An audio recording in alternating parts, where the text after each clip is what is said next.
अस्सलाम वालेकुम।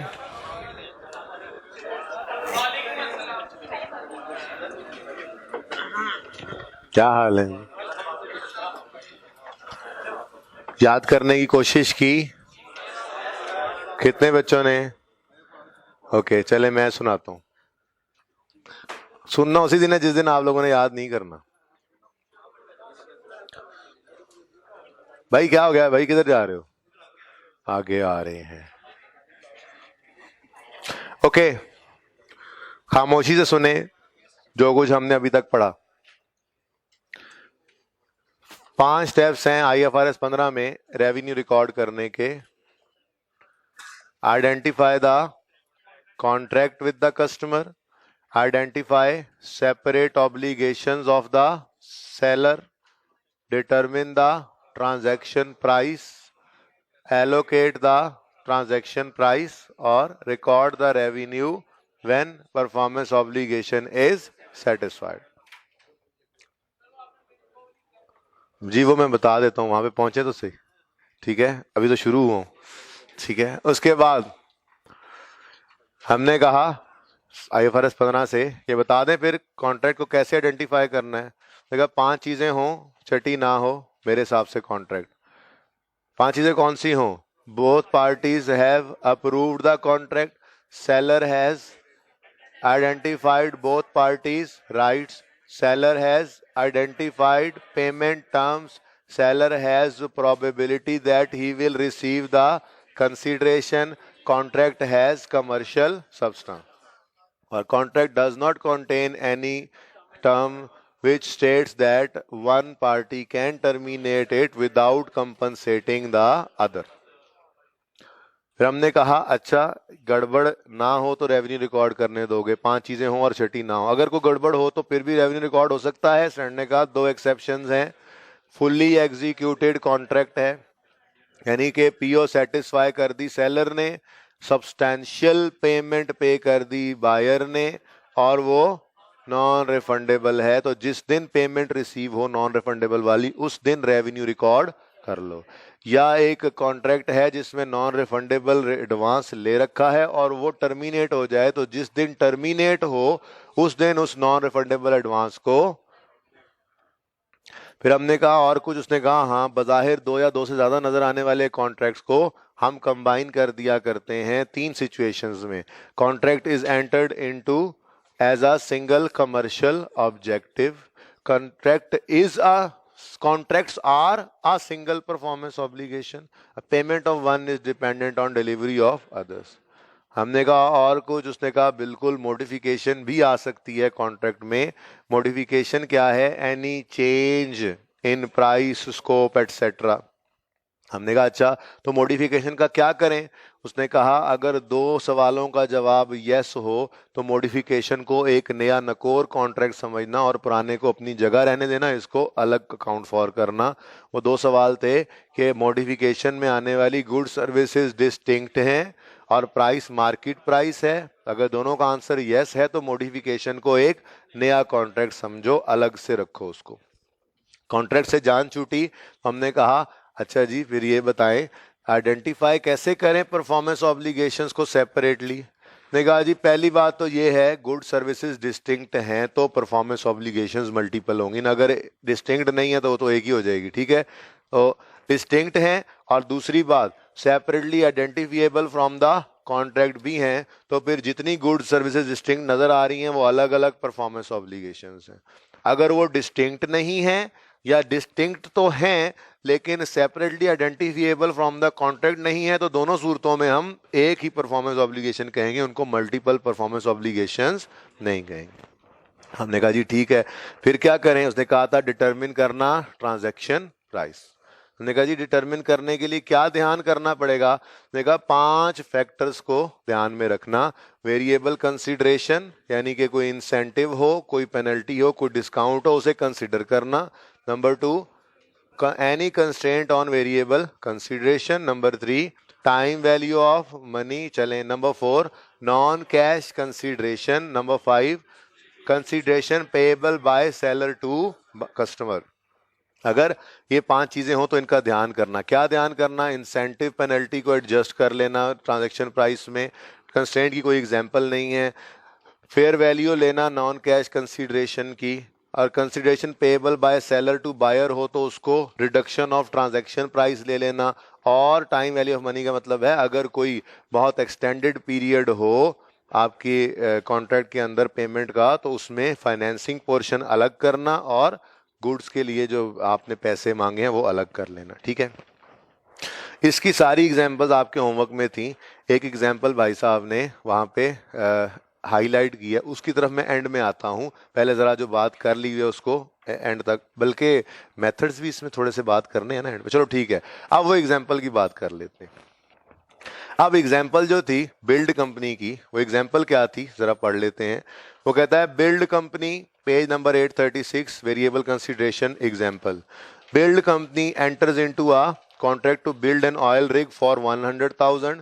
If the oil rig is not completed on time, there will be a 20,000 penalty. Build company has built similar oil rigs before and there is 90% chance that the oil rig will be completed on time. What is the transaction price? अब मैंने अपनी examples के अंदर 90% को जानबूझ के नहीं रखा था कल, याद आ रहा है आपको? पास फेल वाली में क्या 75 80 एक क्लास में बना था, एक में 70 बना था, 90 की तरफ नहीं गया था।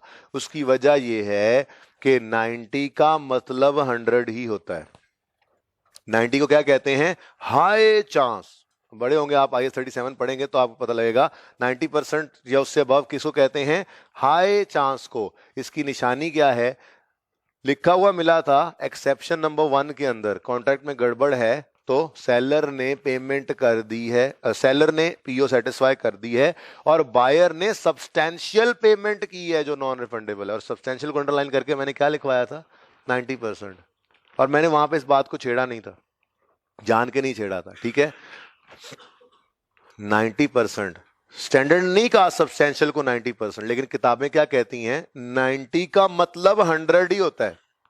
इसलिए सब्सटेंशियल आ जाए तो समझो पैसे आ गए। ऐसे ही 90 का मतलब, भाई साहब इधर 90 का मतलब हाई चांस 100 ही है। ठीक है, तो अगर 90% या उससे ऊपर का चांस आ जाए तो फिर हमने उसको 100 ही लेना है। लेकिन आगे जाके प्रैक्टिकली मैं आपको सिनेरियोज में एग्जांपल जो करवाऊंगा उनमें वही सिचुएशन आएगी। 90 से नीचे रखेगा और आपको वो कंसीडरेशन लेनी पड़ेगी, पर प्रोबेबिलिटी जैसे मैंने निकाली थी वैसे निकालनी पड़ेगी। ठीक है, तो हाई चांस की वजह से उसने 100% ही अज्यूम कर लिया था कि 90% का मतलब समझो 100% ही है। छोड़ो, ऐसे ही हम बीच में क्या उस थोड़ी सी प्रोबेबिलिटी को रखें, उसको जाने दो। 90 से नीचे आएगा तो फिर वही काम करना है। तो वो मैंने एग्जांपल्स के अंदर इसलिए 90 से नीचे रखा था और ये एग्जांपल 90% वाली थी ताकि इसको आपको को रिलेट करके बता सकूं। जैसे वहां पे सब्सटेंशियल पेमेंट को वो कह रहा है, हालांकि कॉन्ट्रैक्ट में गड़बड़ है, तो समझो जी पूरी ही है, रेवेन्यू रिकॉर्ड कर लो। क्यों कह रहा है? क्योंकि 90 मीन्स 100। जब 90% आ गया तो फिर 10% कहां रहना है? ऐसे ही 90% चांस है तो समझो 100 ही है। तो यहां पर उसने यही लिखा था, 2 पॉसिबल आउटकम्स हैं कि ₹1,00,000 मिलेगा टाइम पे आ जाए तो, ना टाइम पे हो तो 80,000 मिलेगा, 20,000 का जुर्माना पड़ेगा। ठीक है, और कहता है most likely outcome, most likely amount method better predicts the amount of consideration, therefore transaction price 1,00,000। वो मोस्ट लाइकली कहते हैं इसको। ठीक है, ये 90% क्या है? हाई प्रोबेबिलिटी है। ठीक है, तो 90% या उससे ऊपर को हम 100 ही अज्यूम किया करते हैं। ओके, लेकिन ये पॉसिबिलिटी तो यहां पे सबसे आसान एग्जांपल रखी गई थी ना, इसको लेकर आएंगे नीचे जो प्रैक्टिकल सिनेरियोज आपके सामने टेस्ट होंगे या जो स्टैंडर्ड की एग्जांपल्स आपके सामने आएंगी, उनके अंदर जब हम बात करेंगे तो वो इंशाल्लाह नीचे लेके आएगा प्रोबेबिलिटी को और वो कैलकुलेशन करेंगे जो हमने कल की थी। ठीक हो गया जी, हमने ट्रांजैक्शन प्राइस को कर लिया डिटरमिन। ठीक है, अब ट्रांजैक्शन, ठीक है बेटा, क्लियर है ये बात? अब ट्रांजैक्शन को एलोकेट करने की बारी आई, ट्रांजैक्शन प्राइस को एलोकेट करने की बारी आई। तो एक छोटा सा टेबल मैंने आपके सामने बनाया था, वो बहुत इंपॉर्टेंट टेबल है, वो अपने रजिस्टर्स में ओपन कर लें। ठीक है, मैंने आपको क्या कहा था, वो इसलिए कह रहा हूं ओपन कर लें क्योंकि आपने ये जो एलोकेट द ट्रांजैक्शन प्राइस है ना, इसमें कहीं आसपास जगह ढूंढ के वो टेबल बनाना है जिसमें मैंने आपको कहा था एलोकेशन ऑफ ट्रांजैक्शन प्राइस करनी है। तो अगर तो सिंगल पीओ है तो नो नीड ऑफ एलोकेशन, अगर मल्टीपल पीओ है तो फिर एक सिचुएशन है ट्रांजैक्शन प्राइस बराबर है मार्केट प्राइस, इंडिविजुअल कंपोनेंट्स लिखवाया था कल, तो फिर भी नो नीड ऑफ एलोकेशन। और अगर ट्रांजैक्शन प्राइस बराबर नहीं है मार्केट प्राइस के तो फिर allocate on market price basis. वो जो कल लिखवाया था मुकम्मल बातें लिखी हुई थी। ये टेबल क्यों बनाया था? ये टेबल इसलिए बनाया था कि स्टैंडर्ड ने बात ही यहां से शुरू की है।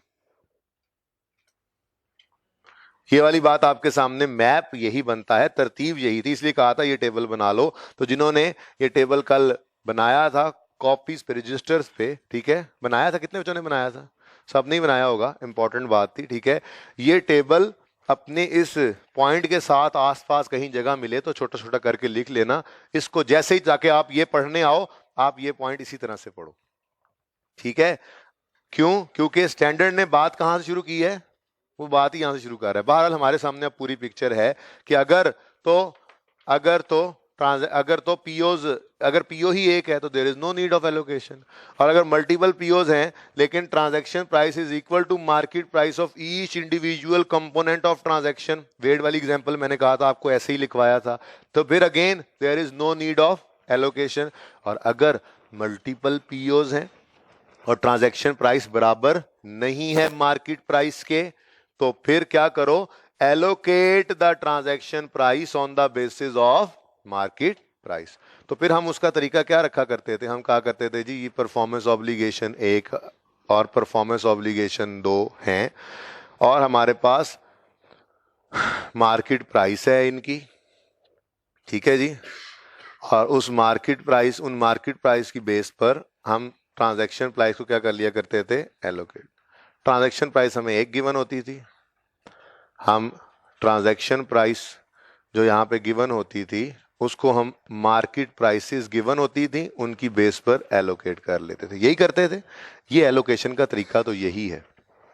अब allocate the transaction price on the basis of market price, मसला ये है मार्केट प्राइस का होना जरूरी है। तो मार्केट प्राइस ही अगर ना हो, लिखा था कल, बोलो उसी टेबल में लिखा था। कितने बच्चों ने टेबल नहीं बनाया था कल? जहमत ही नहीं की थी, टेबल नहीं बनाया था। क्यों नहीं बनाया था? पिक्चर ली थी, चलो तो अभी बना लेना, ठीक है। मार्केट प्राइस अवेलेबल ना हो, मैंने कहा था if market price is not available, अगर मार्केट प्राइस ही अवेलेबल ना हो तो क्या करो? कैलकुलेट करो, क्योंकि ये जरूरी है कैलकुलेट करना। Calculate the market price using कोई सा भी मेथड, और वो 3 मेथड्स आपको बता के मैंने भेजे थे। एक है मार्केट असेसमेंट, दूसरा था मार्कअप मार्जिन, और तीसरी थी रेजिडुअल अप्रोच। ये सारा टेबल आपके सामने बना हुआ था, ये बातें मैंने आपके साथ करके भेजी थी, ये करनी थी, लेकिन मैं सारी बातें दोबारा से कर रहा हूं, ठीक है। अब सिचुएशन आपकी एग्जाम्पल में शायद फिगर थोड़ी डिफरेंट हो, लेकिन एग्जाम्पल वैसी ही थी। आप उसको छोड़ें, वो आप घर से पढ़ के आए हैं एग्जाम्पल्स, मैं यहाँ पे आपको वो एग्जाम्पल बना देता हूँ, उससे मिलती जुलती, शायद फिगर्स चेंज हो, मैंने वो पढ़ी इस सुबह वाली क्लास में नहीं है, लेकिन डाटा थोड़ा बहुत आगे पीछे हो सकता है, ठीक है। कंप्यूटर हमने डिलीवर करना है और प्रिंटर डिलीवर करना है, ठीक है जी। और ये हमने जो मार्केट प्राइस तय की है, वो मार्केट प्राइस हमने तय किया जी, इन दोनों चीजों को हमने कस्टमर को कहा जी ये दोनों चीजें हम आपको बेचेंगे मिसाल के तौर पे 35,000 की, ठीक है। अब कंप्यूटर की मार्केट प्राइस है 25,000 और प्रिंटर की मार्केट प्राइस है 18,000। इसको आप कितना बन गया टोटल? इसको हम 22 ना कर लें, जरा राउंड हो जाएगी फिगर जी। तो टोटल 40,000 थी मार्केट प्राइस, 35,000 का बेच रहे हैं, तो डिस्काउंट आ गया, यानी कि ट्रांजैक्शन प्राइस भी सिंगल नहीं है, मल्टीपल है, और मल्टीपल होने के बाद ये बराबर भी नहीं है बल्कि दोनों में डिफरेंस है. Now we need to allocate transaction price on the basis of market price. करना पड़ेगा तो कर लेते हैं, ये काम तो हमने किया था. ये थाउजेंड्स को उड़ा के मैं लिख लेता हूं ना. ये जी 35 को आपने 35 ही लिख लेता हूं जी. 35 को जरा यहां पे ताकि पूरा आ जाए. 35 को आपने एलोकेट करना है 22/40. ऐसे ही करोगे. 35 को आपने एलोकेट करना है 18/40. यही करते आए हैं. बताओ. 19 और असल में ना डिस्काउंट 5,000 का दिया, सिर्फ कंप्यूटर को लिख देना हो गए 17,000. तो कंप्यूटर बेचने वाला हमारा सेल मैनेजर क्या कहेगा, मेरा क्या कसूर है, मेरे टारगेट मीट ना करो. आपने डिस्काउंट ओवरऑल पैकेज पे दिया है तो दोनों को एलोकेट करो ना. पहले दिन वाली क्लास याद करो कि लेज वाला मैनेजर कहेगा ये क्या बात हुई, 10 रुपए की माफी सारी मुझे चार्ज कर रहे हो, मेरे भी तो सेल्स टारगेट है. ठीक है, तो हमने ये काम सीखा था. अब सिचुएशन, हमारे पास प्रिंटर की मार्केट वैल्यू अवेलेबल नहीं है. कंप्यूटर की है लेट से, लेकिन जब एक नहीं है तो इसका टोटल नहीं है. जब टोटल नहीं है तो ये बेसिस भी नहीं है. जब बेसिस नहीं है तो ये एलोकेशन भी नहीं हो सकती. प्रॉब्लम इज यानी प्रॉब्लम है. ठीक है, तो है. ठीक है, तो प्रॉब्लम है, मार्केट प्राइस अवेलेबल नहीं है. तो मार्केट प्राइस को हम करेंगे कैलकुलेट, और कोई सा एक मेथड लगाएंगे. वो कौन सा मेथड लगाएंगे? जिस मेथड का डाटा सवाल में गिवन होगा वो मेथड लगा लेंगे. मिसाल के तौर पे हमारे इस सवाल में, मैं इसी सवाल को बदलता रहूंगा. ठीक है, हमारे इस सवाल के अंदर डाटा अवेलेबल है. हमें बताया गया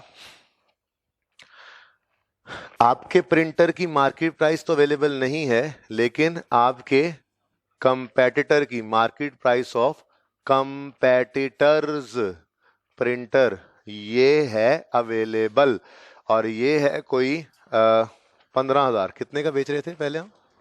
ओह, ये है 22,000. वो प्रिंटर 22,000 का बेचता है. लें जी 20,000 का बेचता है. ओके, 20,000 का बेचता है. ओके, ये उसके प्रिंटर की कीमत है. सही हो गया. हमारे प्रिंटर की मार्केट प्राइस क्या है? Market price of our printer ये हमें नहीं पता. यही तो हमें नहीं पता. अब हमने ये कैलकुलेट करनी है, तो सवाल ने हमें बताया देखें जी मार्केट प्राइस उनकी अवेलेबल है, आपकी अवेलेबल नहीं है. लेकिन एक मार्केट सर्वे अभी रिसेंटली फलां किसी ने किया था और उन्होंने एक रेटिंग इश्यू की है, जिस रेटिंग में कंपेटिटर्स प्रिंटर को 4 स्टार मिले. अच्छा, ये तो कल भी कहा था, आज 3 स्टार कह लेते हैं. इसको 25,000 कर लो, 22,000 कर लो. ठीक है, कंपेटिट चलो यार 20 ही, 19. मेरी मर्जी भाई, मेरी एग्जाम्पल है. मैंने एग्जाम्पल भी तो चेंज किया है. पिछली क्लास में ये 4 स्टार था, दूसरे का 3 था. ठीक है, सुन लो. कंपेटिटर के प्रिंटर को 3 स्टार मिले हैं और हमारे प्रिंटर को 4 स्टार मिला है. ठीक है, ये कल मैंने इधर पिछली क्लास में भी इधर 4 था, इधर 3 था. चलो ये चेंज कर लेते हैं, पता भी लग जाए ना, वैसे जरा चेंज भी तो हो जाता है. हमें 4 स्टार मिले हैं उस रेटिंग में. अब market price of our printer based on market assessment कैसे होगी? ये तो वही वाला फॉर्मूला है, given amount over given amount percentage into required amount percentage. यानी जो हमारी परसेंटेज होती थी वो हमें स्टार्स की फॉर्म में गिवन होगी है. बस हम क्या कहेंगे, 19,000/3 इंटू 4 क्या आया? आखिर 25,333 हो गया. चलो अल्लाह की मर्जी, क्या हो सकता है अब.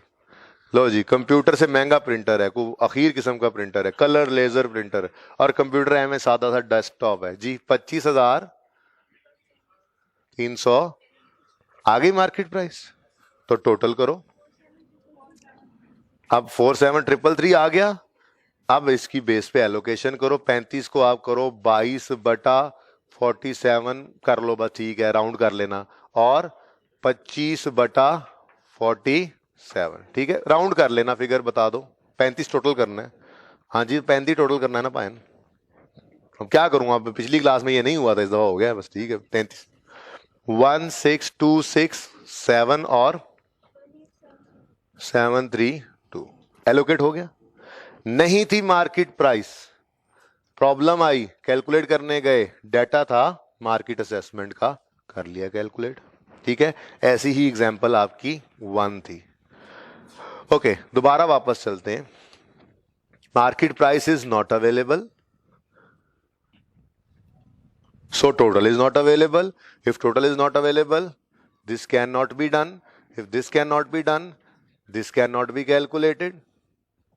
फिर वहां पे आ गए, जितने थी वहीं पे वापस आ गए, जहां पे थे वहीं पे वापस आ गए, ठीक है। ओके, सुनो, अब सवाल है ना, डिफरेंट क्वेश्चंस हैं। उस क्वेश्चन के अंदर ऐसा डाटा मौजूद था, समझो ये डाटा मौजूद नहीं है, बल्कि सवाल ने हमें क्या डाटा दिया, भाई हमारे पास मार्केट प्राइस ऑफ हमारा प्रिंटर तो नहीं है, वही तो क्वेश्चन मार्क है, वही तो ये क्वेश्चन मार्क है जिसके से सारी गड़बड़ हुई हुई है, ठीक है। हाँ, लेकिन हम ये जरूर बता सकते हैं कि कॉस्ट ऑफ आर प्रिंटर, हमने जो ये प्रिंटर खरीदा था ना, ये खरीदा था कोई 15,000 का, 15,000 का ये हमने खरीदा था। और हम नॉर्मली जो प्रिंटर बेचते हैं, या हम बेचने की जो उम्मीद रखते हैं, जो हम नॉर्मली तो हम बेचते होते तो फिर तो मार्केट प्राइस होती ना, नॉर्मली बेचते, हमने ये सोचा है कि हम इस प्रिंटर को बेचेंगे एट कॉस्ट प्लस 20%, ठीक है। हम इसको किस पे बेचेंगे, एट कॉस्ट प्लस 20, तो क्या बन जाएगा, C plus P is equal to S, 100 plus 20 is equal to 120। तो कोई मसला नहीं है, ये तो आ गया हमारे पास। Market price of our printer कैसे निकलेगी, अब ये मार्कअप मार्जिन की एग्जांपल मैं आपको करवाऊं, आपके लिए शर्म की बात है, पारल क्या करें, 15,000 ओवर, हाँ शर्म आ ही रही होगी आप लोगों को, शर्म आती भी नहीं ना, divide by 100 into, answer is आ गई 18,000 मार्केट प्राइस। ये किस मेथड से निकली, जो मेथड का डाटा गिवन था, मार्कअप मार्जिन, ठीक है जी। 18,000, ये टोटल कितना हो गया, 40,000। चलो जी वापस आ गए जी, 22/40 और 18/40, ये हो जाएगा, ठीक है। तो बात समझे हो, वो मैप आपके सामने रहना चाहिए। मैप क्या कहता है, single PO no allocation, multiple POs लेकिन market price is equal to transaction price, no requirement of allocation. Multiple POs हैं और ट्रांजैक्शन प्राइस बराबर नहीं है मार्केट प्राइस के, तो बेसिस मार्केट प्राइस ही है एलोकेशन की, उस पर एलोकेट करना है। और खुदा ना खास्ता कभी ऐसा हो जाए कि मार्केट प्राइस ही अवेलेबल ना हो, तो 3 मेथड्स हैं, जिनमें 2 मेथड्स हैं और तीसरा मेथड नहीं है, वो तीसरी मजबूरी है, ठीक है। कैसे, वो ऐसे कि इधर देखो, हमें कहा गया कि कंप्यूटर प्रिंटर, और आपकी एग्जांपल भी ऐसे ही है, कंप्यूटर प्रिंटर और स्कैनर। ये एग्जांपल पढ़ाता भी हूं क्योंकि ये जरा डिफरेंट है, बाकी 2 पढ़ाऊंगा नहीं, पढ़ के आए होंगे, ऐसी बातें ही थी। कंप्यूटर प्रिंटर और स्कैनर, नहीं आज जी, कंप्यूटर जो है वो हम नॉर्मली बेचते हैं 22,000 का, प्रिंटर हम नॉर्मली बेचते हैं 15,000 का, लेकिन स्कैनर हम आज जिंदगी में पहली बार बेचने जा रहे हैं, इसलिए हमें इसकी मार्केट प्राइस का पता नहीं है। लेकिन हमने कस्टमर से, ये टोटल कितना बन गया, हमने कस्टमर से टोटल 42,000 मांग लिया, ठीक है जी, ट्रांजैक्शन प्राइस ये है। अब एलोकेट तो तब करें जब मार्केट प्राइस अवेलेबल हो, ये टोटल आए और एलोकेशन हो। लेकिन सवाल में ना तो मार्केट असेसमेंट का डाटा है, ना ही मार्कअप मार्जिन का डाटा गिवन है। अब डाटा नहीं है तो क्या करें, मजबूरी हो गई ना।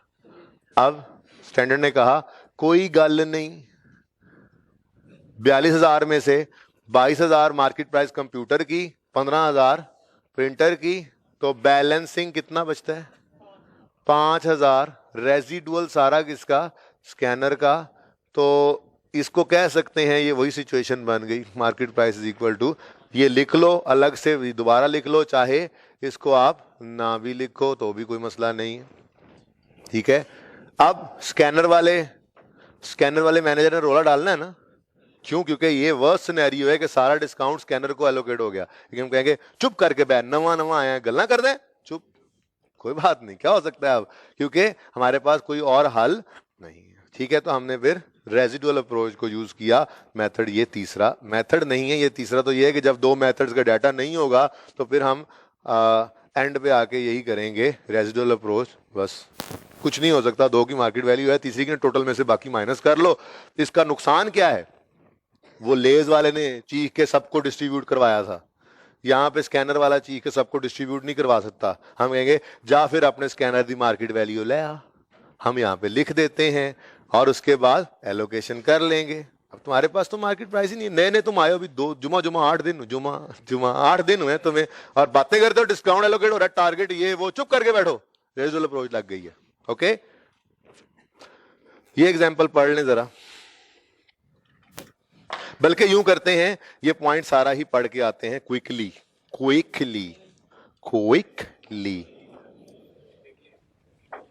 परिकली पित्त निकला है तो पित्त, what is the English of पित्त?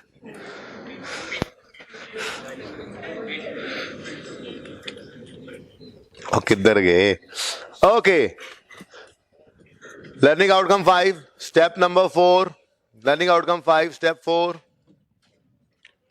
मैं आपको ये बताना चाह रहा था कि वो टेबल जो आपने बनाया था उसको यहीं पर कहीं पॉइंट के आसपास जगह बना लीजिएगा। उसका फायदा क्या है, पूरी पिक्चर सामने होगी, क्योंकि स्टैंडर्ड ने बात कहां से शुरू की है पढ़ने के बाद पता लगेगा। स्टैंडर्ड कहता है सब पहुंच गए हैं, पहुंचे ना, पेज 839,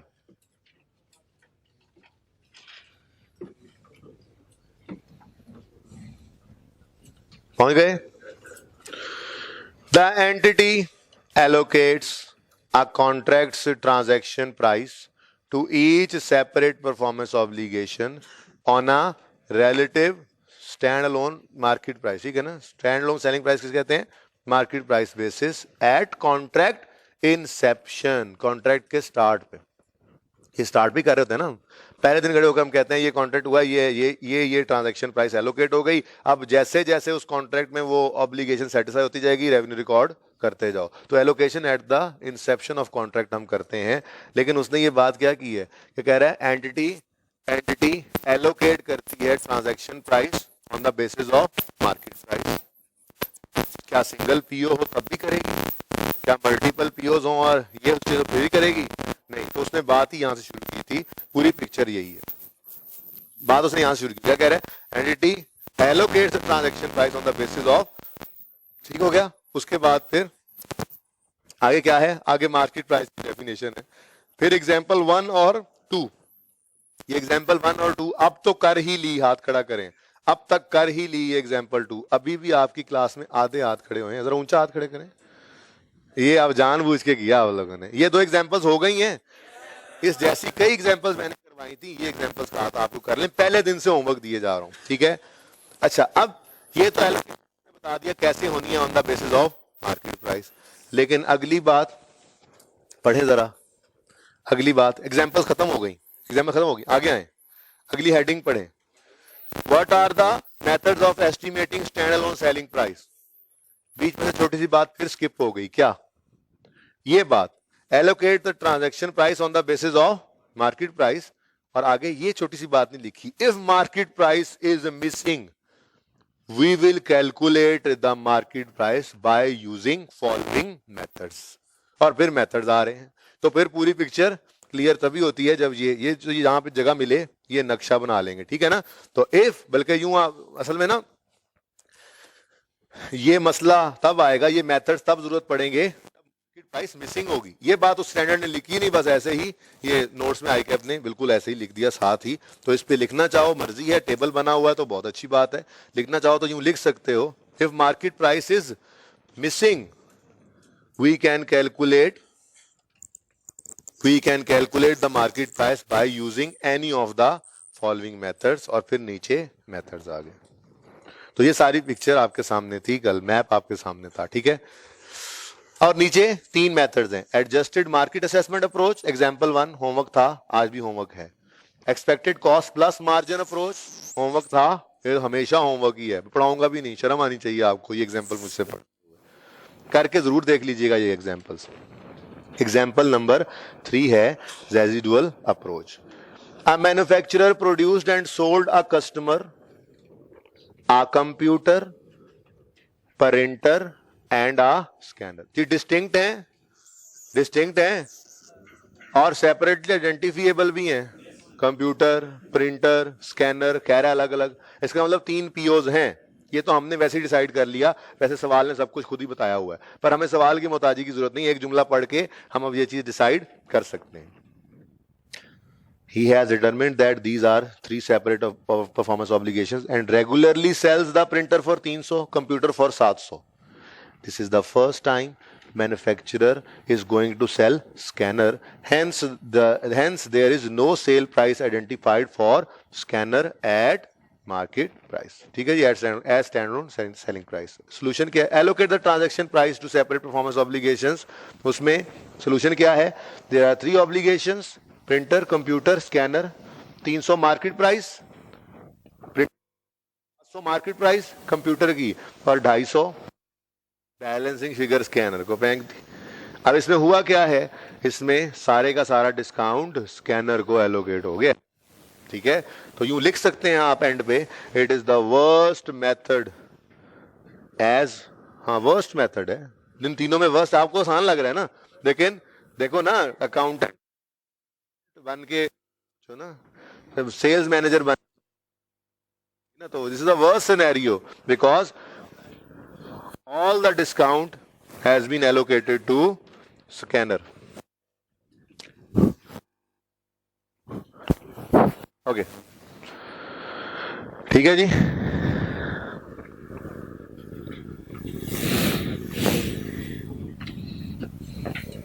हटा दो ये सारा.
ओके,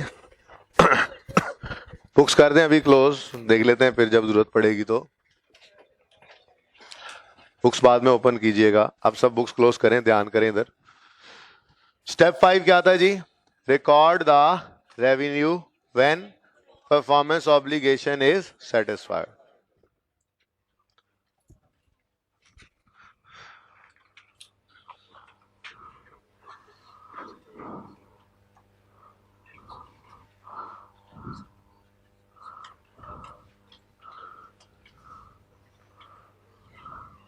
ये तो सवाल पहले दिन भी हमने देखा था ये बात, तो उसने कहा था रिकॉर्ड द रेवेन्यू व्हेन, यानी revenue is recorded when PO is satisfied.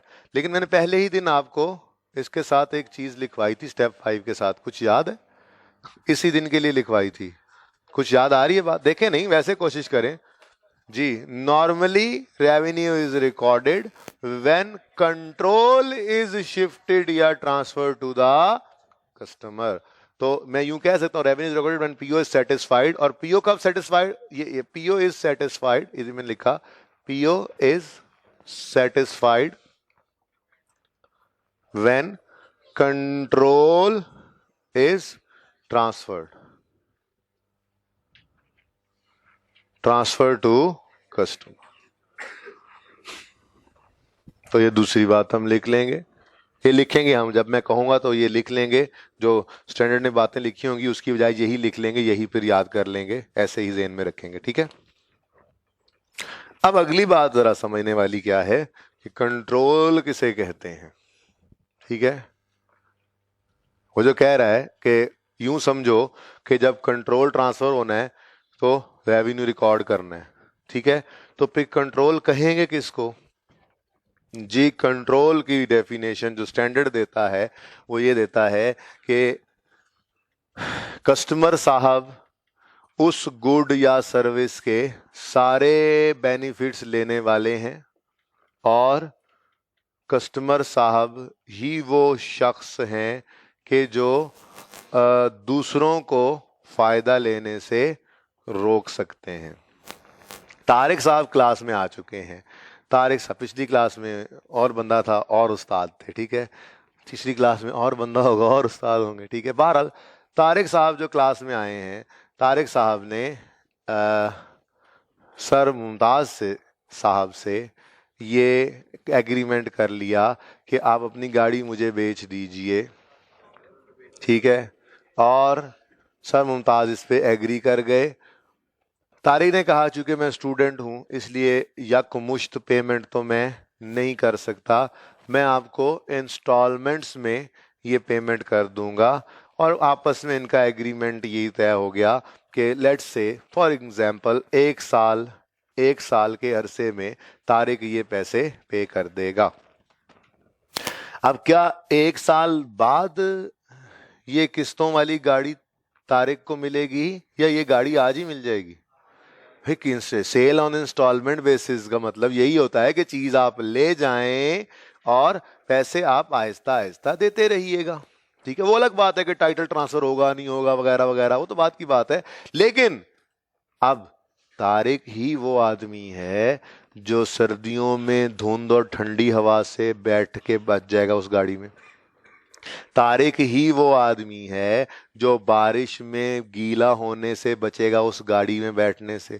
Tariq ही वो शख्स है जो गर्मियों की तपती लू से बचेगा उस गाड़ी में बैठ के एसी की ठंडी हवाएं लेगा, ठीक है। समझिए प्लीज, ये बात इंपॉर्टेंट है। ना समझ आई तो फिर तुम हंसते ही रहना बाद में। मैंने क्वेश्चन का आंसर नहीं करना, तुम जैसे एक दो और भी जो बैठे हुए हैं कल्प्रिट्स उनका।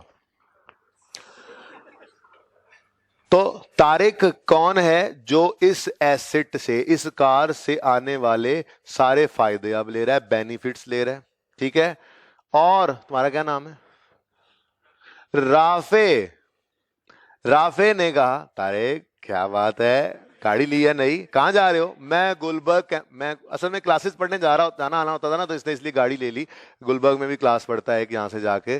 तो तारिक बड़ी गाड़ी यार, जबरदस्त, बड़ी धुंध है, बड़ी ठंड है ना? हाँ ठंड तो है। तारिक कह रहा है यार कहाँ जा रहे हो? मैं गुलबर्ग क्लास पढ़ने जा रहा हूँ। मैं भी साथ आ जाऊं?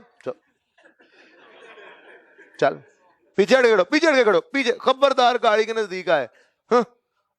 तो तारिक ही है वो बंदा जो राफे को इस गाड़ी के बेनिफिट्स लेने से रोक सकता है।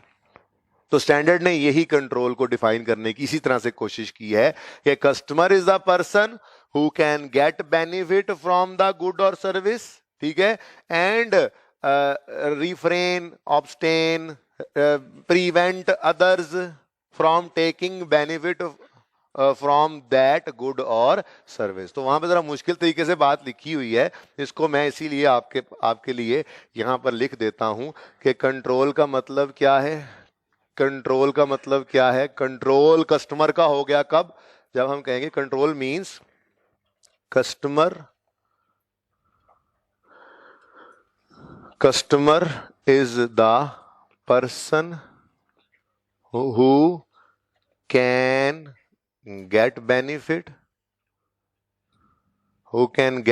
benefit from the good और सर्विस। ठीक है जी। और दूसरी बात, दूसरी निशानी इसी कंट्रोल की क्या है? Customer is the person, customer नहीं, आप मतलब कंट्रोल की डेफिनेशन है कि हर वो बंदा जो किसी चीज से फायदे खुद उठा सकता हो, सारे के सारे, और दूसरों को वो फायदे उठाने से रोकने का इख्तियार भी उसके पास हो, तो हम कहते हैं ये फलां बंदे के कंट्रोल में है चीज। बात समझ रहे हो ना? तो मैंने यहाँ पे एग्जांपल ले ली कस्टमर की, ठीक है। तो a person who can get benefit from good और service and can prevent others from taking benefit from that good और सर्विस। तो हम क्या कहेंगे? That person is having control of that good और, ऐसे ही करके लिख लेते हैं बल्कि, the person who can get benefit from the good or service and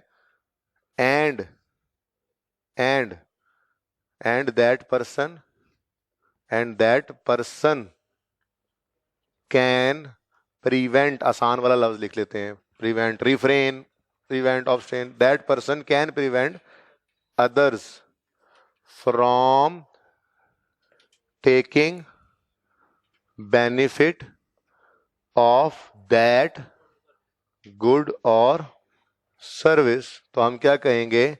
the person is having control of, the person is having control of that good और service.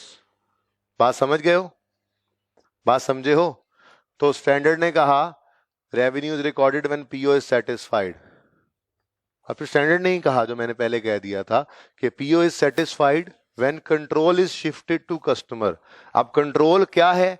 मैंने आपको समझाया, कंट्रोल तब हम कहेंगे फलां के पास कंट्रोल है किसी चीज का, जब उस चीज के सारे फायदे भी, the person who can get benefit from the good और service and that person can prevent other from taking the benefit from that good or service. So the person is having control of, the person is said to be having control of that good or service। ठीक है,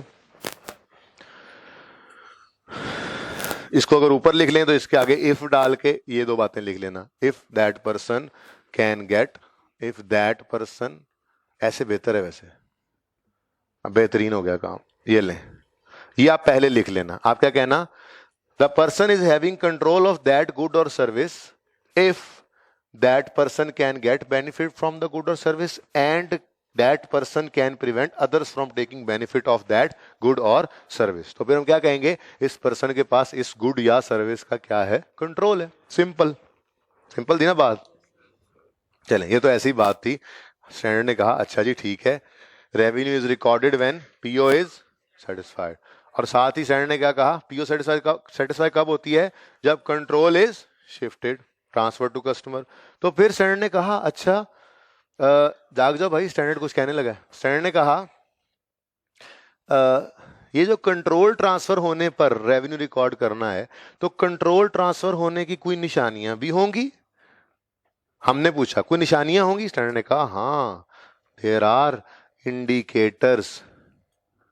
indicators of transfer of control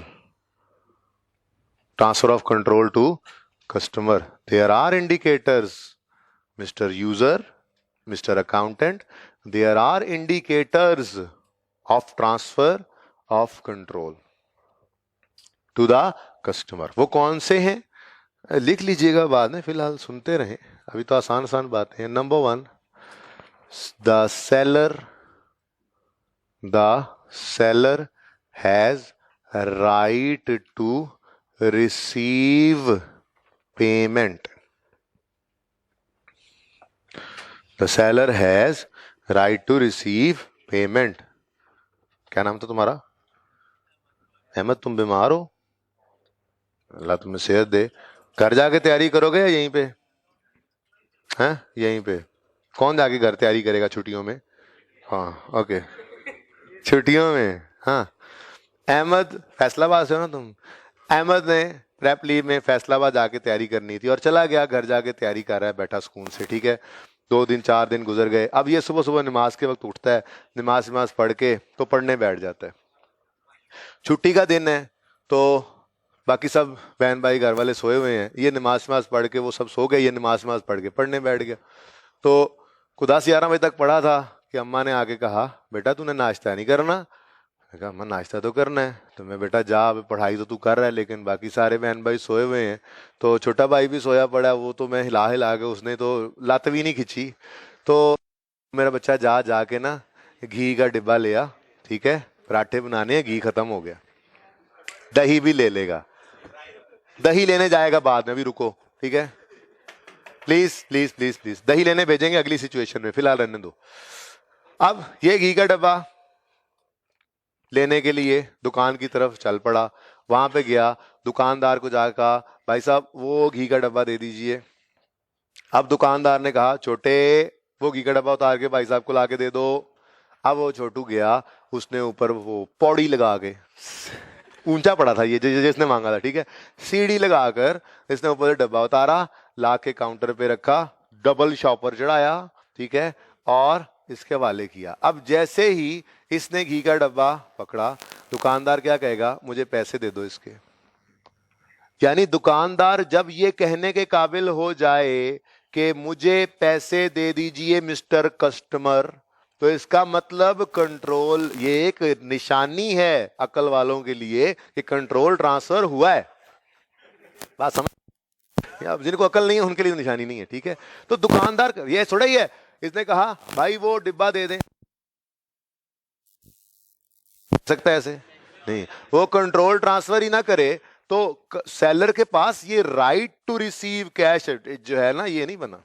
seller के पास right to receive cash कब आएगा, जब control transfer करेगा। तो ये एक सिंपल सी एग्जांपल थी, ठीक है, कि अहमद यार ने जाकर घी का डब्बा दुकानदार से जब ले लिया तो दुकानदार पैसे कहेगा मुझे दे दो। ये दुकानदार के पास ये हक कि पैसे मुझे दे दो कब आया, जब इसने जाके घी का डब्बा लिया, ठीक है। तो दुकानदार जब इस काबिल हो जाए कि वो कह सके मुझे घी के डिब्बे के पैसे दो, तो इसका मतलब ये एक ट्रांसफर हुआ है, तभी तो वो कह रहा है कि मुझे घी के डब्बे के पैसे दो।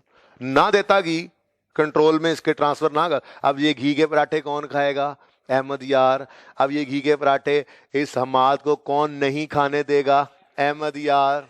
तो अहमद यार कंट्रोल आ गया, ठीक है। क्यों, कैसे, निशानी क्या है, वो दुकानदार कह रहा है पैसे दे दो पैसे दे दो, ठीक है, तो इसका मतलब कंट्रोल ट्रांसफर हुआ है, तो वो पैसे मांग रहा, ठीक है। तो ये एक निशानी है कि जब सेलर ये कह सके कि मुझे पैसे दे दो, ठीक है। Second, the customer has accepted the goods. बिल्कुल मिलती जुलती बात है ये भी। घी का डब्बा उसने काउंटर पे रखा, अहमद यार ने घी का डब्बा उठाया, ठीक है जी ये अब मेरा हुआ, ऐसे ही है ना, एक्सेप्ट कर ली गुड्स। तो ये भी क्या है, कस्टमर एक्सेप्ट कर रहा है गुड्स, कह रहा है ठीक है ये घी का डिब्बा मेरा हुआ, तो दिस इज अ निशानी of transfer of control. Simple सी बात है, सिंपल बातें कर रहा हूं, ठीक है। Third one, the customer has risks and rewards. The customer has significant, उसने लिखा, चलो लिख दो, significant risks and rewards related to the goods or services.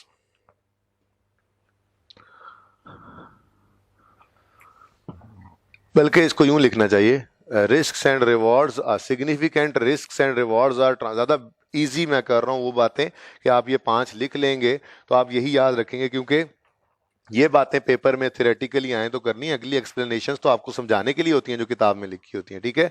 तो सिग्निफिकेंट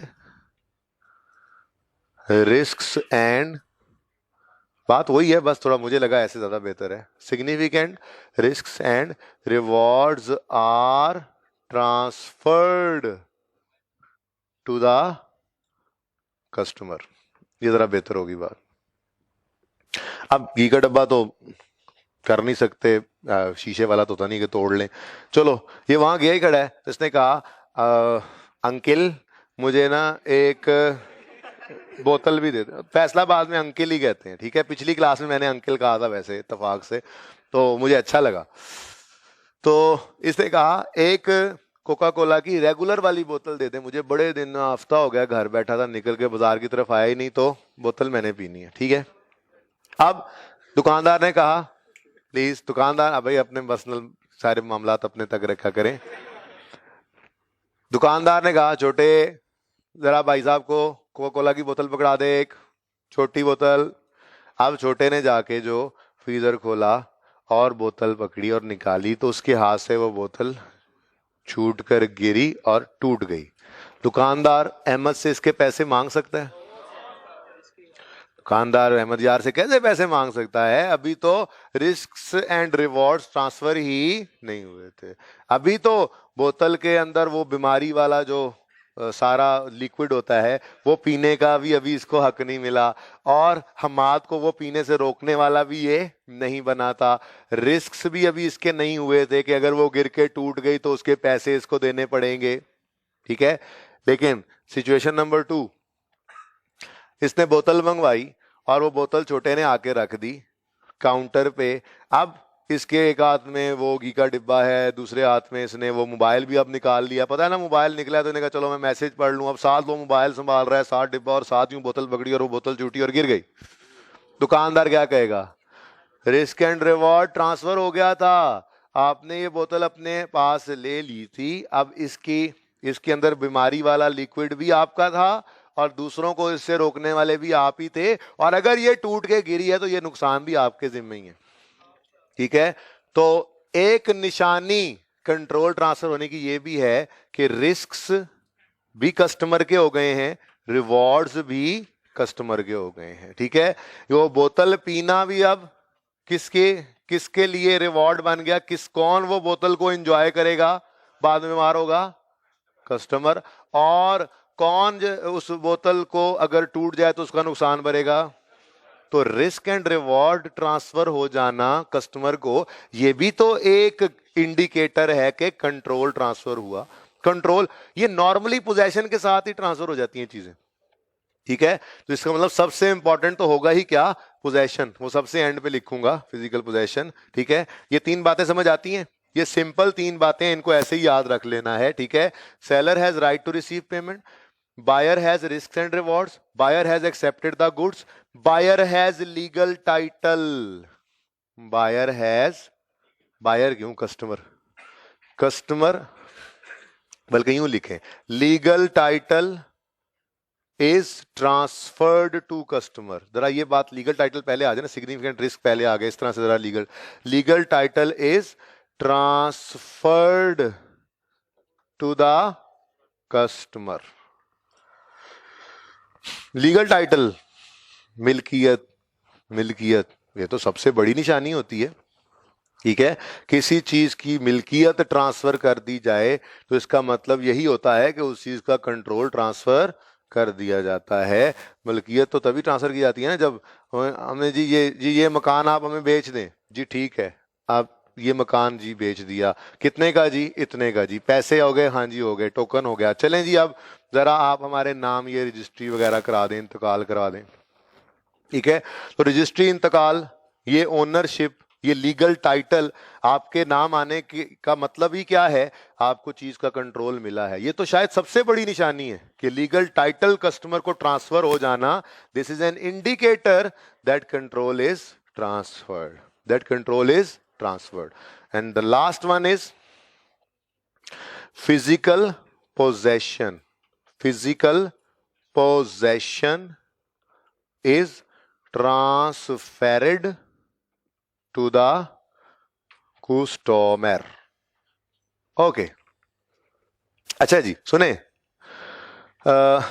ये तो हो गई 5 नॉर्मल चीजें। इनके अंदर अब थोड़ी सी बात जो करने वाली है वो भी कर लेते हैं।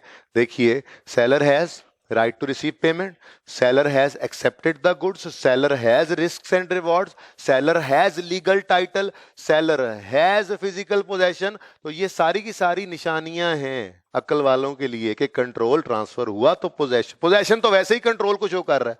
पोजेशन आ गया नॉर्मली, नॉर्मली एक्सेप्शंस की बात करता हूं अभी, ठीक है। ये नॉर्मल, नॉर्मली ये 5 की 5 चीजें क्या हैं? ये निशानियां हैं कंट्रोल की, ट्रांसफर की, ठीक है। तो ये 5 की 5 क्या हैं? जनरली, नॉर्मली, ठीक है जी। मैंने आपको क्या कहा? Normally, normally indicate, these 5 things normally indicate transfer of control, ठीक है जी, ट्रांसफर ऑफ कंट्रोल। भाई सही है। तो नॉर्मली ये 5 चीजें, नॉर्मली, बार बार कह रहा हूं, नॉर्मली ये 5 चीजें क्या हैं? इंडिकेटर्स हैं control is transfer. Customer accept कर ले, कस्टमर को रिस्क एंड रिवॉर्ड्स ट्रांसफर हो जाए, सेलर पैसे मांग रहा हो, पैसे दो, ठीक है, और बायर के, कस्टमर के पास लीगल टाइटल आ जाए या फिजिकल पोजेशन आ जाए। तो नॉर्मली ये क्या है? इंडिकेटर्स हैं कि कंट्रोल ट्रांसफर हो गया। Mister seller, you can record the revenue. सवाल में लिखा हुआ आया legal title is transfer to customer, seller कर लो रेवेन्यू रिकॉर्ड, कंट्रोल ट्रांसफर होने की इंडिकेशन है।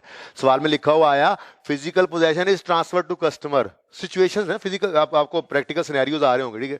सवाल में लिखा हुआ आया physical possession is transfer to customer, हम क्या कहेंगे? सेलर कर लो रिकॉर्ड रेवेन्यू, क्योंकि इंडिकेटर है control is transferred. Control is transferred मतलब पीओएस सेटिस्फाइड, पीओएस सेटिस्फाइड मतलब रिकॉर्ड द रेवेन्यू, ठीक है। सवाल में लिखा हुआ आया significant risks and rewards are transfer to customer. बस सवाल चुप कर गया। हमने क्या कहा? सेलर रिकॉर्ड कर लो रेवेन्यू, बल्कि यूं कहो सेलर कंट्रोल की निशानी है, कंट्रोल ट्रांसफर हो गया, कंट्रोल ट्रांसफर हो गया तो पीओ सेटिस्फाई हो गई, मतलब रेवेन्यू रिकॉर्ड कर लो। सवाल में लिखा हुआ आया customer has accepted the goods, हमें याद आया इंडिकेटर था, हमने कहा सेलर रिकॉर्ड कर लो रेवेन्यू, क्योंकि कंट्रोल के इंडिकेटर्स में से है ये कंट्रोल ट्रांसफर हो गया, मतलब पीओ सेटिस्फाइड, मतलब रेवेन्यू रिकॉर्ड करो। सेलर पैसे मांग रहा है, हाँ ये इंडिकेटर है, सेलर तुम पैसे मांगने के काबिल ही तब हुए हो जब तुमने कंट्रोल ट्रांसफर किया, कर लो रिकॉर्ड रेवेन्यू, ठीक है। तो ये नॉर्मल है। नॉर्मली ये 5 चीजें जब नजर आएंगी तो हम क्या कहेंगे? वो देखो कंट्रोल गया। इनमें से कुछ भी जाएगा ना, कुछ नहीं जाने, वो देखो कंट्रोल गया, ठीक है। और कंट्रोल गया तो PO satisfied, revenue recorded.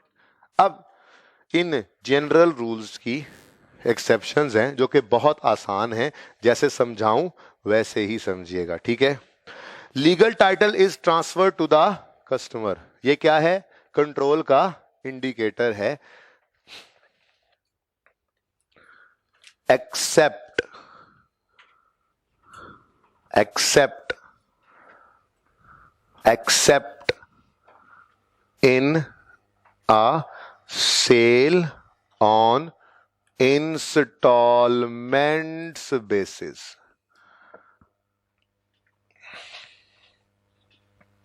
Accept, exception आ गई जी। क्या मतलब? मतलब तारिक साहब को दोबारा हम तकलीफ देने लगे हैं एग्जाम्पल में, ठीक है जी। तारिक ने सर मलिक मुमताज साहब से ये एग्रीमेंट किया था कि गाड़ी आपकी मैं लूंगा, अगले 1 साल में पेमेंट्स करूंगा। मलिक साहब ने कहा ठीक है बच्चे, ये पकड़ो, जाओ, go and kill the waves. ये पकड़ो चाबी, जाओ, go and kill the waves. अच्छा, अब सुनना आगे। ये कहने लगा सर वो आप शाम में फ्री हैं क्लासेस के? मैंने कहा हाँ, बीच में घंटा डेढ़ है, क्या करना है? ये जरा फैसल टाउन तक एक्साइज के दफ्तर चलते हैं। क्यों? सर एक तरफ मैं अपना अंगूठा लगाऊंगा, एक तरफ आप अपना अंगूठा लगाएंगे और गाड़ी आपके नाम से, आपके अंगूठे से मेरे अंगूठे पे ट्रांसफर हो जाएगी। सर ने कहा खैर है, पैसे तो दो पहले, जब तक पैसे नहीं आएंगे लीगल टाइटल ट्रांसफर नहीं करूंगा। अब इस तरह की बातें हमने पहले कई दफा देखी हुई हैं। ये क्या है, सब्सटेंस ओवर फॉर्म की बात करने लगे हम। लीगल फॉर्म क्या है कि गाड़ी नाम है सेलर, सर मलिक मुमताज के नाम, वो सेलर है ना, रेवेन्यू उन्होंने रिकॉर्ड करना था, तो गाड़ी नाम है सर मलिक मुमताज के, ठीक है, सही है। जबकि सर मलिक मुमताज ने चाबी तारिक के हाथ में देकर क्या कहा था, गो किल द वेव्स, जाओ जाके मौजें मारो। ठंडी हवाएं, आजकल नहीं, हीटर की गर्म हवाएं, बाहर की ठंडी हवाओं से बचत, बारिश से बचत, तारिक तारिक, ठीक है। आगे गर्मियों का सेशन आएगा, रमजान आएगा, और गरम लू बचत, तारिक। एसी की ठंडी हवाएं एंजॉय, तारिक। और राफे को दूर से ही दूर करने वाला कौन, तारिक। मतलब कंट्रोल इज ट्रांसफर्ड। कंट्रोल क्या था, ये इसलिए नहीं इसमें टाइम लगाया था, इस वक्त के लिए टाइम लगाया था। कंट्रोल इज ट्रांसफर्ड, कंट्रोल तो ट्रांसफर हो गया है। बेनिफिट्स एंजॉय करने वाला तारिक, राफे को रोकने वाला और आपको रोकने वाला तारिक। किसी को भी रोक सकता है आप, क्योंकि कंट्रोल गाड़ी का उसके पास है। सर मुमताज ने गाड़ी इसके हवाले कर दी है, सर मलिक मुमताज ने ऑब्लिगेशन सेटिस्फाई कर दी है। साल का इंतजार नहीं करेंगे, सर मलिक मुमताज साल का इंतजार नहीं करेंगे, आज ही एंट्री पास करेंगे सेल क्रेडिट। क्यों क्यों क्योंकि क्योंकि उन्होंने अपनी ऑब्लिगेशन सेटिस्फाई कर दी है। उन्होंने चाबी देके कहा जा मौजा मार, क्या याद करेगा। अब उन्होंने तो अपनी जिम्मेदारी पूरी कर दी। पैसे नहीं आए तो डेटर किस मर्ज की दवा है, डेटर डेबिट सेल क्रेडिट। और तारिक क्या एंट्री करेगा अपनी किताबों में, कार प्रॉपर्टी प्लांट इक्विपमेंट में car debit payable to sir Malik credit. भाई सही है ना, ठीक है। तो इसका मतलब ये हुआ कि लीगल टाइटल वाज अ निशानी कि लीगल टाइटल ट्रांसफर हो तो कंट्रोल ट्रांसफर होता है। लेकिन ये हमारी एग्जांपल के अंदर लीगल टाइटल ट्रांसफर नहीं हुआ, स्टिल कंट्रोल ट्रांसफर हो गया है। तो ये एक्सेप्शन हो गई ना जनरल रूल की, ठीक है। तो जनरल रूल क्या है कि legal title is transferred means control is transferred. लेकिन एक एक्सेप्शन क्या है, एक्सेप्शन क्या है, in a sale on instalment basis no legal, बल्कि यूं लिखने, ठहर जाए, यूं लिखें, legal title is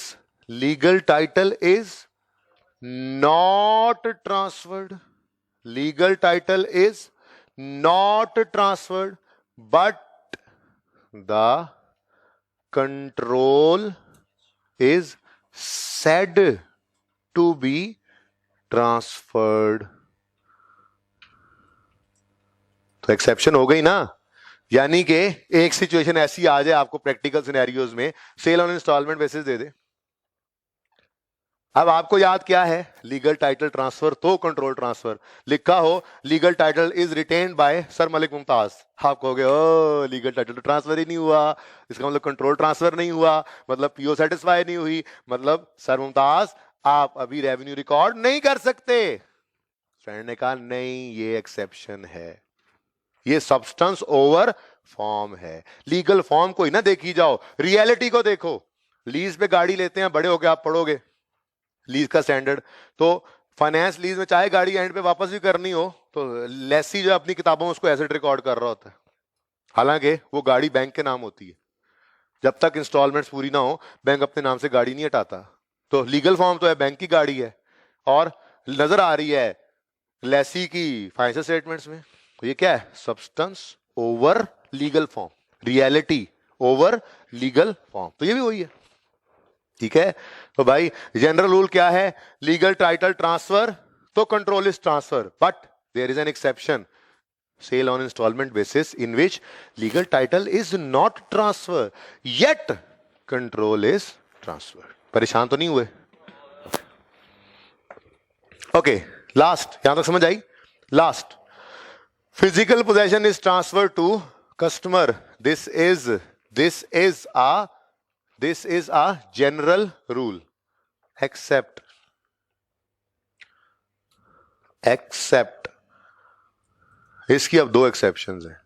accept number one आपने पढ़ रखा है, सेल ऑन रिटर्न बेसिस. याद आया? कौन था आपकी क्लास के अंदर जिसने चीजें बेची थी? पेशावरी. वो शानी पिछली क्लास में भी था, इधर भी था. नहीं, सही से बताओ. हैं? चलो, जो भी था वो अब नहीं है. इसका मतलब वो अब नहीं है, मतलब उसने वो पेशावरी चप्पल बनाने शुरू कर दिए थे. बहरहाल आज तुम थे हमजा, तुम थे, बताओ तो सही. एक तुम हो गए, और कौन मशवरा दे रहे हैं? हाँ, दो हो गए. और किसने बोला? अब्दुल्ला कौन था? किसने बोला? अब्दुल्ला कौन था? अब्दुल्ला था. किसने बोला? हाँ, आकिब किसने बोला? हाँ, खड़े हो जाओ तुम, खड़े हो जाओ तुम, खड़े हो जाओ तुम, तीनों खड़े हो जाओ, खड़े हो जाओ तीनों. चुप ही नहीं आ रही तुम लोगों को. चलो अब्दुल मुईद खड़े हो जाओ. और किसी को मशवरा चाहे, और किसी को मशवरा देने की जरूरत महसूस हो रही है? बैठो. हमाद हमारी एग्जाम्पल में आज पेशावरी चप्पल बेच लेगा, कोई मसला नहीं. हमाद ने पेशावरी चप्पल पेशावर की अपनी फैक्ट्री में, जहां पे आप लोगों ने मुलाजिम लगना है जाके, वहां पे ये बनाए. ठीक है, मुलाजिम ही होते हैं. आप चार्टर्ड अकाउंटेंट के फाजल मुंशी हैं तो मुलाजिम ही आप. रिकॉर्डिंग वाले भी सुन रहे हैं. ओके, प्लीज टाइम कम है, जुमा भी है. हमाद ने वहां से पेशावरी चप्पल उठाए थे और यहाँ पे बाटा वालों के पास आके रख दिए थे. ठीक है, लेकिन हमने क्या कहा था? ये सेल नहीं है हमाद की, याद है?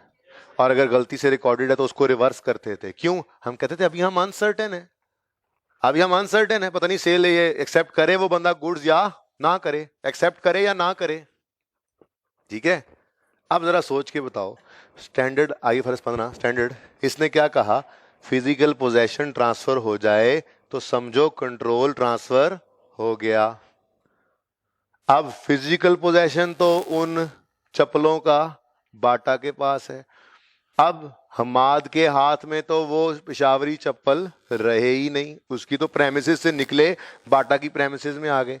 अब फिजिकल पोजेशन ट्रांसफर है तो हम क्या कहें? हमाद रेवेन्यू रिकॉर्ड कर ले रेवेन्यू रिकॉर्ड, क्योंकि कंट्रोल इज ट्रांसफर. निशानी नजर आ रही है, फिजिकल पोजेशन गया तो कंट्रोल भी गया. कर ले रिकॉर्ड रेवेन्यू, स्टैंडर्ड ने कहा है. तो फिर हमाद ने कहना है आपको कि आप सो गए थे जब सारे एक्सेप्शंस पढ़ा रहे थे. ठीक है, कि जनरल रूल तो यही है कि जब फिजिकल पोजेशन ट्रांसफर हो गया तो कंट्रोल ट्रांसफर हो गया, रेवेन्यू रिकॉर्ड करो. लेकिन sale on return basis is an exception.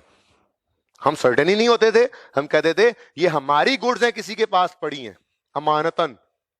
हम क्या कहते थे? हम कहते थे ये सेल ही नहीं है. इसका मतलब physical possession is transferred but control is, because it is a sale on return basis. ठीक है जी, तो सेल ऑन रिटर्न बेसिस का उसूल फिर क्या बना ये देखें. ये एक्सेप्शन है, हालांकि जनरल रूल क्या है? फिजिकल पोजीशन ट्रांसफर तो कंट्रोल ट्रांसफर तो PO satisfied record the revenue. लेकिन सेल ऑन रिटर्न बेसिस में हालांकि फिजिकल पोजेशन इज ट्रांसफर्ड, हालांकि physical possession is transferred, but control is not transferred. ठीक है, इसका मतलब इसीलिए तो हम सेल ऑन रिटर्न बेसिस वाली सेल को अपनी सेल नहीं कहते थे. सेलर ना, फिजिकल पोजेशन चाहे चला गया है पर ये सेल ऑन रिटर्न बेसिस है. अभी हम सर्टेन नहीं है कि एक्सेप्ट करेगा या नहीं. होल्ड करो, सेल रिकॉर्ड ना करो. अब जनरल रूल तो लग रहा था फिजिकल पोजेशन ट्रांसफर, लेकिन सेल ऑन रिटर्न बेसिस वाला फिजिकल पोजेशन ट्रांसफर हो भी जाए तो हम कहते हैं साडियां चीजां ने अमानतन किसी को पईयां. This is our stock lying in others premises. There is an exception of physical possession वाला general rule. Clear?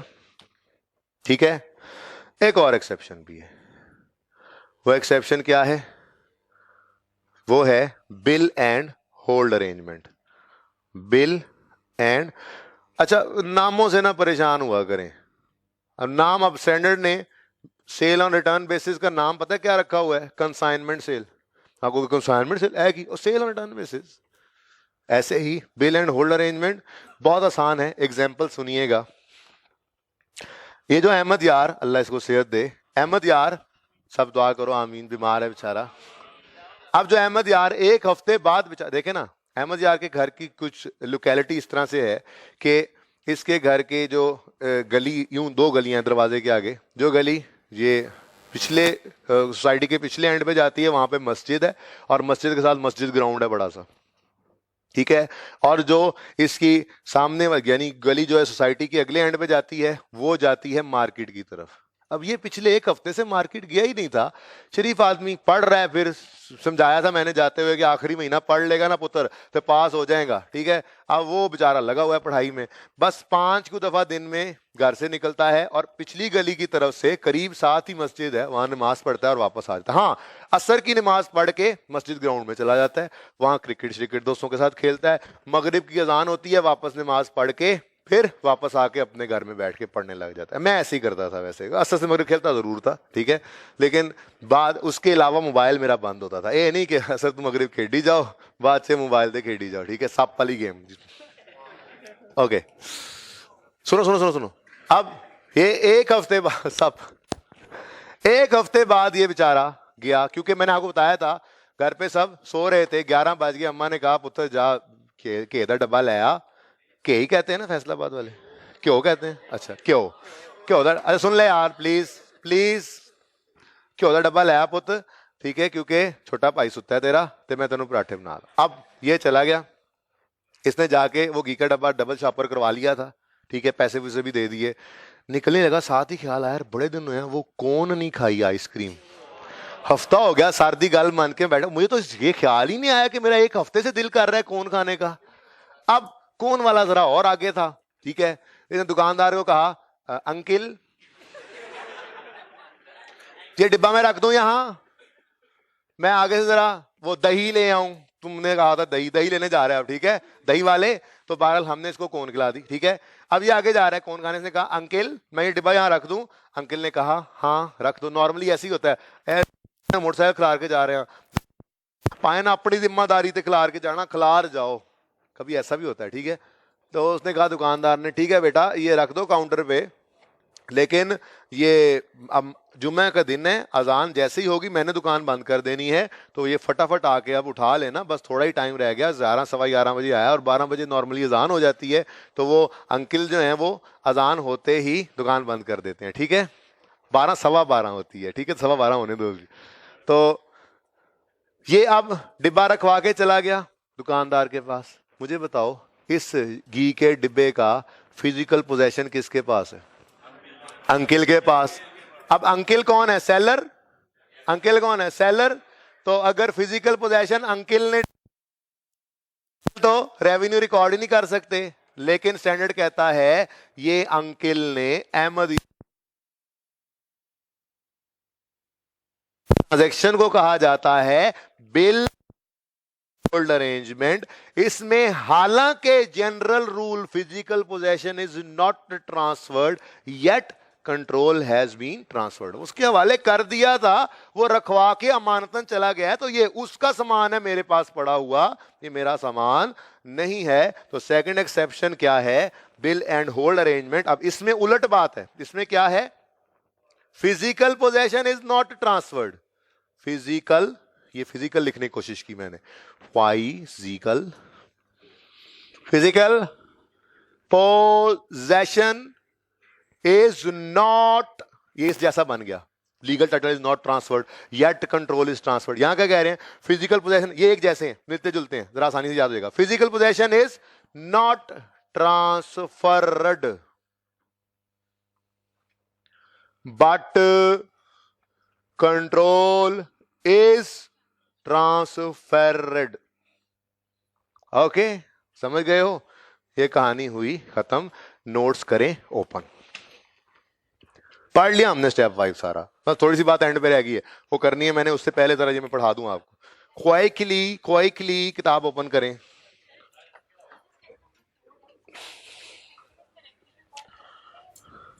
Revenue record करेंगे। सर मुमताज साहब ने जिस दिन इसके हवाले चाबी की है वो उस दिन एंट्री करेंगे debtor debit sale credit, debtor Tariq debit sale credit, और तारिक उस दिन एंट्री करेगा car debit payable to sir Malik Mumtaz credit. यही तो कह रहे हैं कि लीगल टाइटल ट्रांसफर नहीं हुआ, yet control is transferred. Control जब ट्रांसफर होगा तो PO is satisfied, PO is satisfied तो रिकॉर्ड द रेवेन्यू। कहानी तो यहां से चल रही है ऐसे,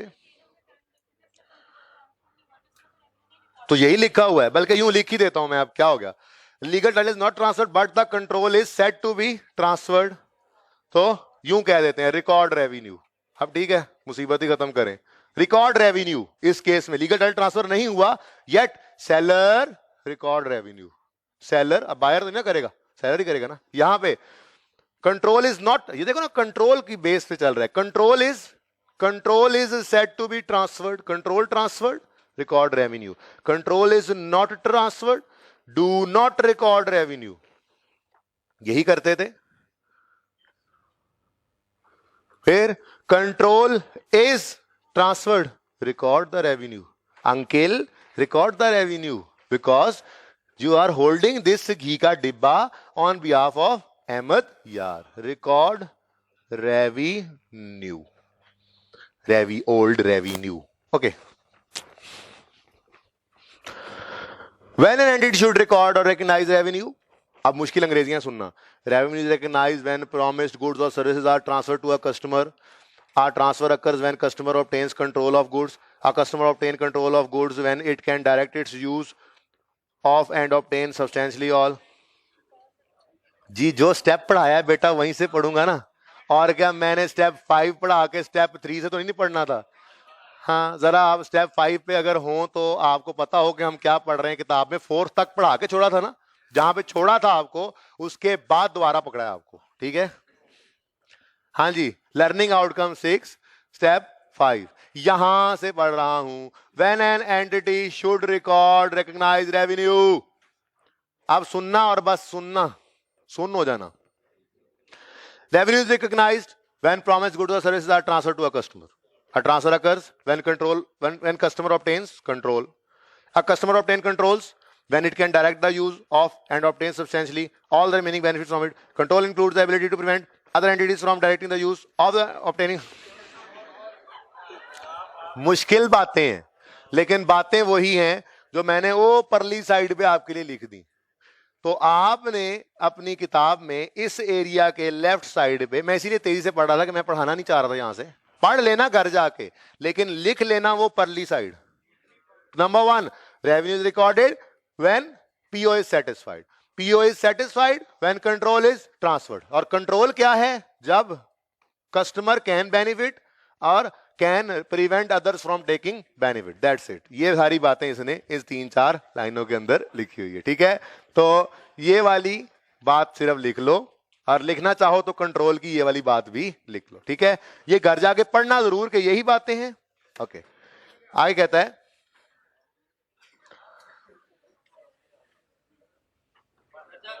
नहीं, आगे कहता है व्हाट आर द इंडिकेटर्स। सबसे नालायक क्लास सुन लो।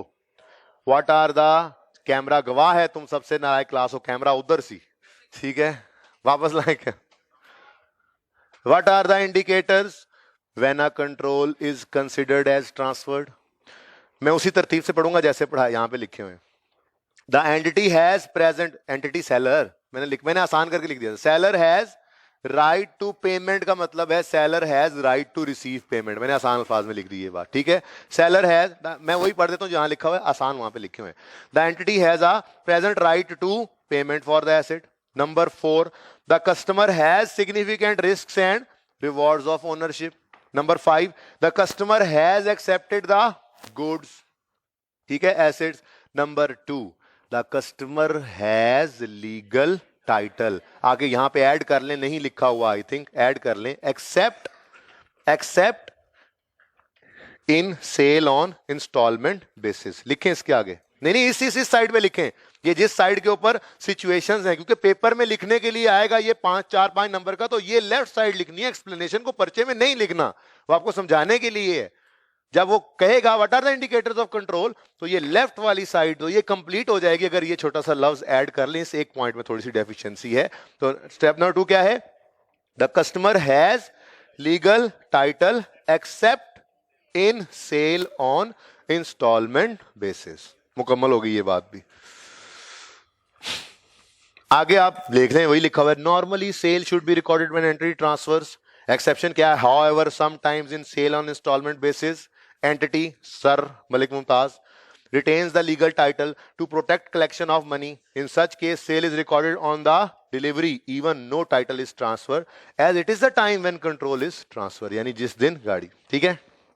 Third one, the customer has physical possession except for bill and hold, ये bill and hold and consignment sale। consignment sale नाम है किसका? ठीक है। ये लेफ्ट साइड आपने पेपर में लिखनी है अगर वो आपसे थ्योरेटिकली पूछे तो। ठीक है। एक्सप्लेनेशन आपने पेपर में नहीं लिखनी, 4-5 नंबर आएगा वो स्टैंडर्ड वाली बात लिखनी है। ठीक है, इसलिए मैंने उसको कंप्लीट करवाया। अब normally sale is recorded on physical possession. Exception क्या है? Sometimes an entity transfer physical possession to customer but sale is not recorded. ये एंटिटी को अंडरलाइन करके लिखो, Hammad. Sometimes Hammad transfer the physical possession to customer को underline करके लिखो, Bata. Sometimes Hammad transfer the physical possession to Bata but sale is not recorded by Hammad. कौन सा case था ये? Sale on. उसने यही कहा, for example in case of consignment agreements, उसने आगे लिख भी दिया क्या मतलब होता है इसका? Sale on return basis. आगे कहता है कन्वर्सली समटाइम्स एंटिटी अंकिल, लिखे अंकिल, अंकिल ना लिख सके दुकानदार लिख ले।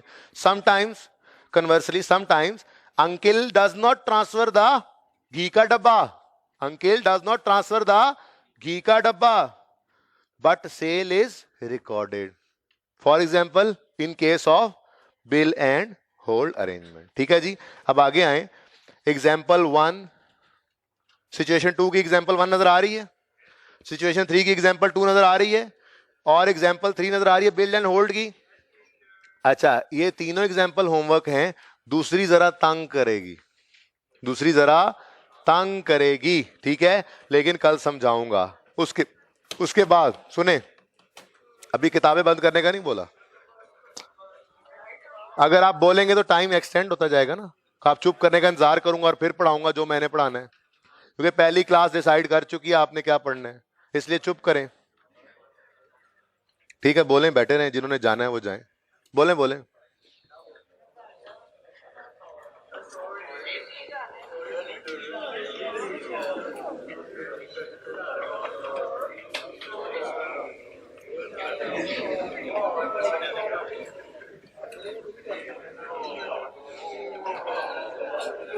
मैं नहीं पढ़ाना, और मैंने जो पढ़ाना है वो पढ़ा के भेजना है। तो आप बोलते रहें ऐसे ही, मैं चुप हूं। ये चुप क्यों नहीं कर रहे? बैठे रहेंगे? नहीं, जिन्हें जाना है वो जाए, टाइम हो गया जिसका। तो फिर चुप करें, पिन ड्रॉप साइलेंस होगा तो अगला लफ्ज पढ़ाऊंगा।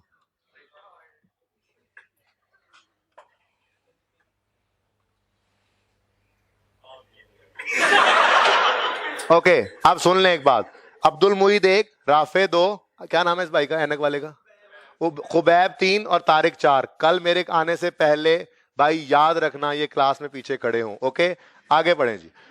Recording revenue at a point in time और ओवर टाइम, ये 4 नाम मैंने बोले हैं। अजीम लिख लो इनको, कल मुझे याद कराना है क्लास के स्टार्ट में। ठीक है, अब्दुल मुईद, राफे, खुबैब और तारिक। ओके, लिख लो इनको जी।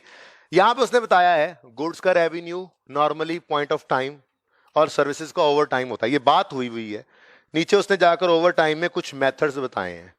आपने आउटपुट और इनपुट का नाम इग्नोर कर देना, वो मैं समझाऊंगा, और डिफरेंट मेथड्स दिए हुए हैं और उसके बाद नीचे एग्जाम्पल्स गिवन है, ये पढ़ के आनी है। मैं सब कुछ करवाऊंगा इंशाल्लाह पहले स्टार्ट में।